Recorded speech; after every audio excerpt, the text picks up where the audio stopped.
Aproveitando o gancho que o Dr. João, as perguntas que o Dr. João fez, eu queria perguntar para a doutora se, pelo aumento do número de ciclos de congelamento de ovos no mundo inteiro, aumento da preservação da fertilidade, se ao utilizarmos esses ovos, ao descongelarmos esses ovos, poderia aumentar essa taxa de aneuploidia nesses embriões vindos de óvulos congelados. Hemos realizado recientemente un estudio comparando los resultados de desarrollo embrionario y de tasa de aneuploidías de óvulos frescos, óvulos congelados y embriones que se han congelado en día 2 o en día 3 para luego hacer biopsia de blastocisto. Y lo que vemos es que la tasa de aneuploidías, cuando luego analizamos el blastocisto, es muy similar. Lo que sí que está ocurriendo es que con el ovocito vitrificado existe un poquito más de bloqueo embrionario antes de llegar a blastocisto. Y cuando analizamos el blastocisto tenemos un poco menos de aneuploidía. De manera que la eficiencia por óvulo es la misma, es decir, se compensa que en el óvulo vitrificado se produce un poco más de bloqueo embrionario, pero luego probablemente lo que se bloquea es lo más anormal.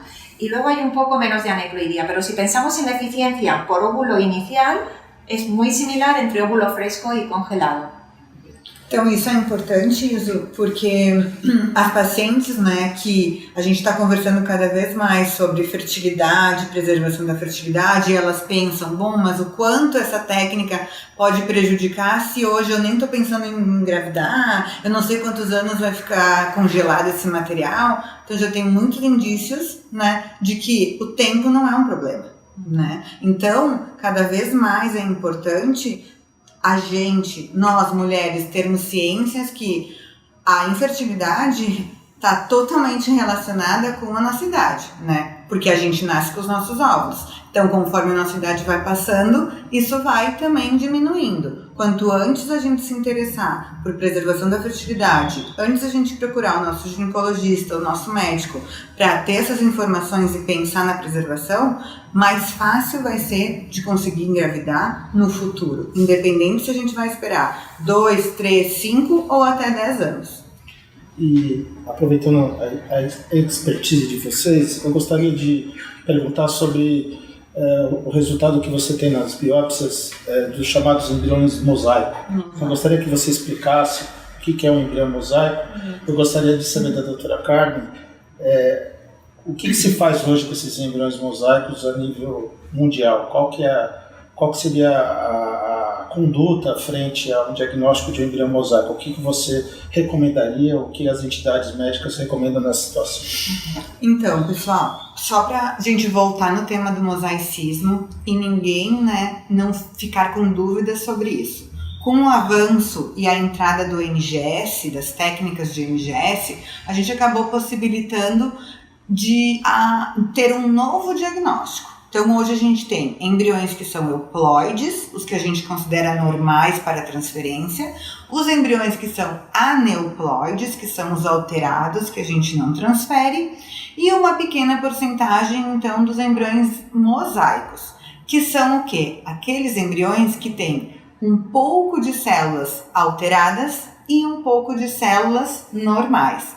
Pode ter um mix dessas células, então, né, em determinadas partes do embrião, e isso, então, provocar o mosaicismo embrionário que a gente fala. Carmen, como o Iso perguntou, como são as taxas de mosaicismo que a gente está vendo na Igenomics a nível geral?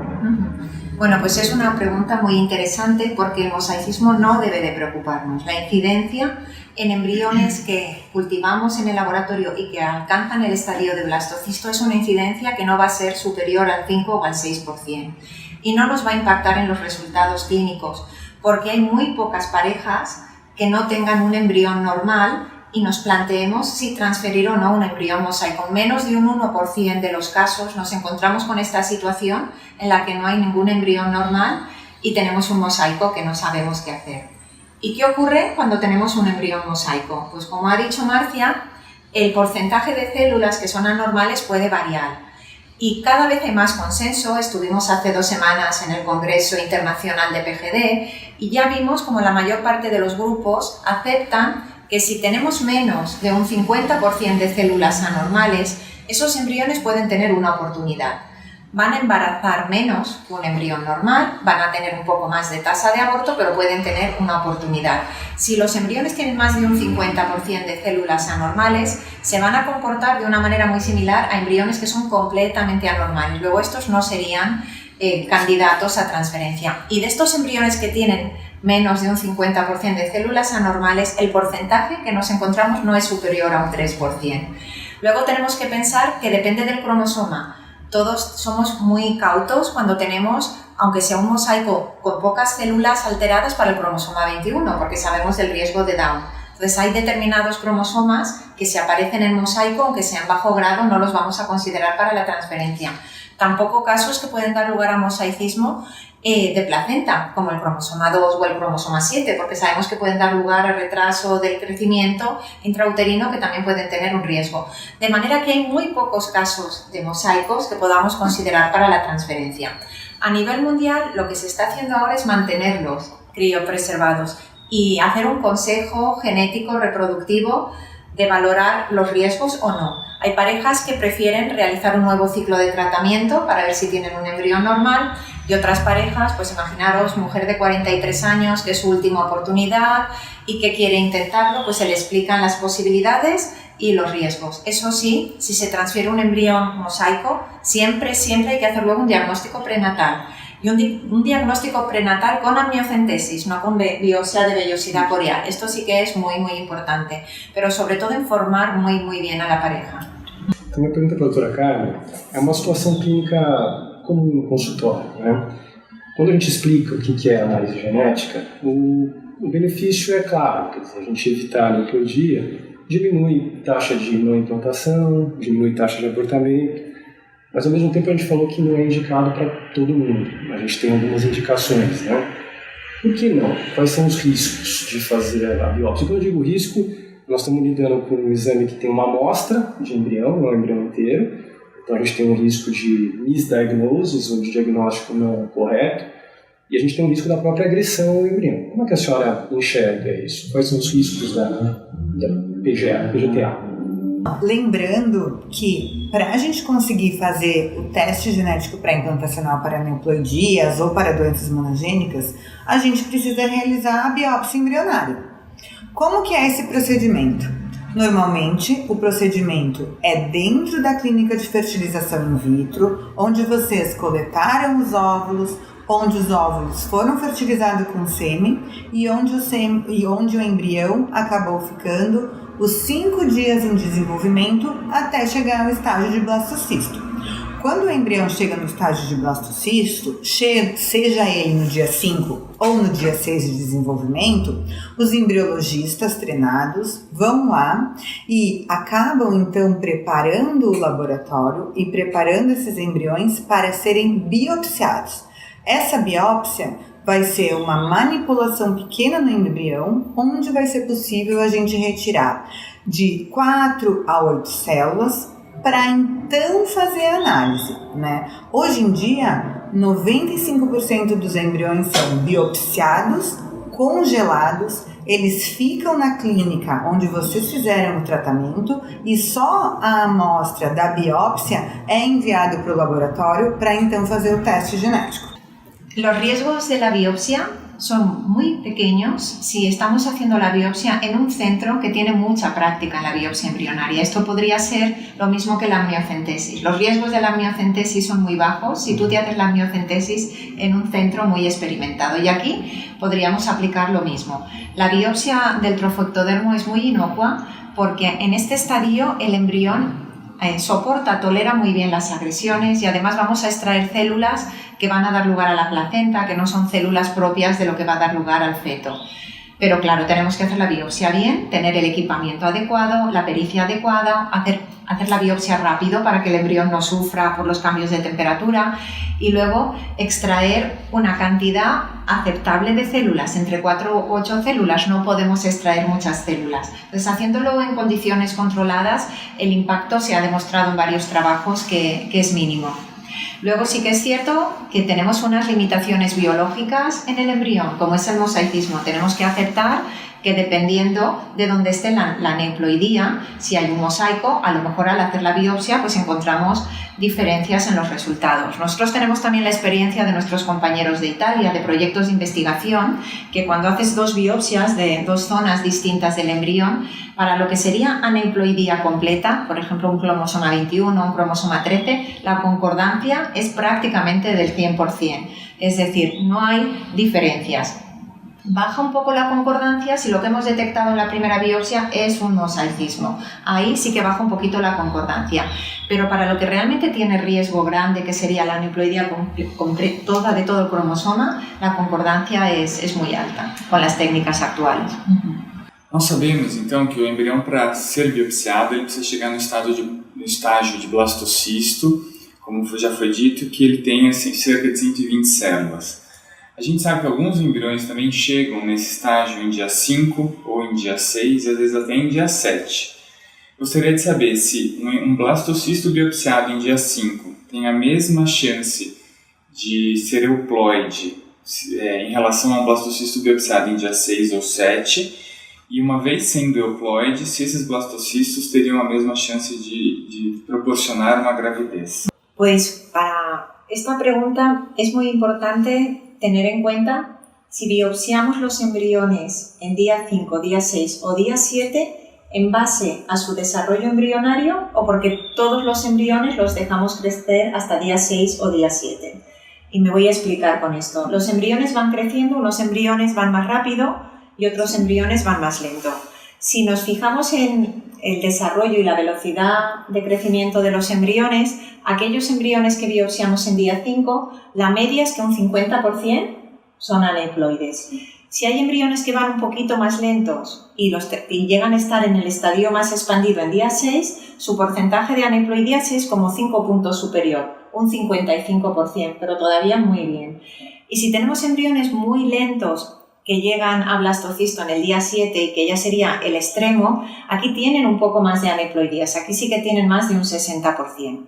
Pero lo que sí que es importante es que si un embrión es euploide en día 5, en día 6 o en día 7, si lo transferimos en un ciclo diferido, es después de una congelación, la tasa de implantación es muy similar. Y luego tenemos la otra estrategia. En algunos laboratorios del mundo, todos los embriones se llegan hasta día 6, no se miran el día 5, se dejan todos hasta día 6 y el día 6 por la mañana se miran todos y entonces se biopsian o se congelan. Un embrión en día 6 que ya era bueno en día 5 tiene la misma tasa de aneuploidías que en día 5, es decir, un embrión que no hemos llevado a día 6 porque vaya lento, sino porque hemos hecho todas las biopsias en día 6, tiene la misma tasa de aneuploidía que el de día 5. Está relacionado con embriones que crezcan un poquito más lento o más rápido, pero como veis, la diferencia entre día 5 y día 6 es muy pequeña, es de un 5%. Los de día 7 sí que son ya los del extremo, que son embriones que les ha costado mucho y obviamente sí que tienen más riesgo de aneuploidía. Eu gostaria de ouvir a opinião de vocês em relação à biópsia, numa situação que é cada vez mais rara, mas de que eventualmente a gente se depara. Um exemplo seria uma paciente que biopsiou 6 embriões, a gente conseguiu o resultado de 5, mas de um embrião, por exemplo, não foi possível obter o resultado, né? Em algumas situações, talvez não nessa que teve mais embriões, mas em algumas situações a gente pensa em rebiopsiar esse embrião. Então, dentro do que você já havia falado, o embriologista precisaria descongelar novamente esse embrião, fazer uma nova biópsia e enviar para a Genomics. Existe algum conhecimento a respeito de se essa nova biópsia pode prejudicar esse embrião ou se, de modo geral, é um procedimento seguro? Sí que ha salido algún trabajo que se ha presentado en algún congreso de hacer 2 biopsias y 2 congelaciones. Y el resultado a nivel de tasa de embarazo, tasa de aborto, es similar al haber hecho una biopsia y una congelación.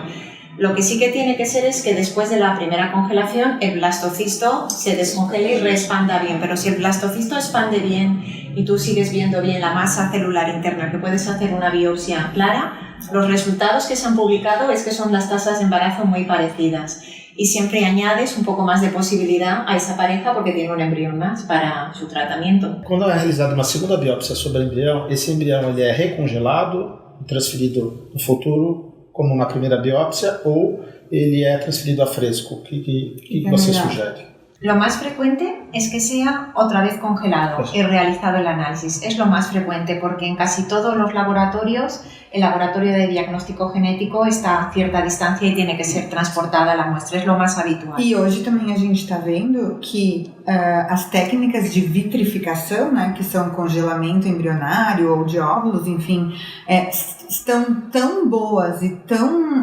com os meios que a gente utiliza tem uma performance muito, muito boa e isso acaba não prejudicando. Então, vitrificar ou não vitrificar acaba tendo um resultado muito, muito similar ao caso fresco, né, o que a gente chama de sem a vitrificação. Então, isso já, com essas técnicas de vitrificação, hoje não é um obstáculo para precisar ou não fazer uma segunda biópsia.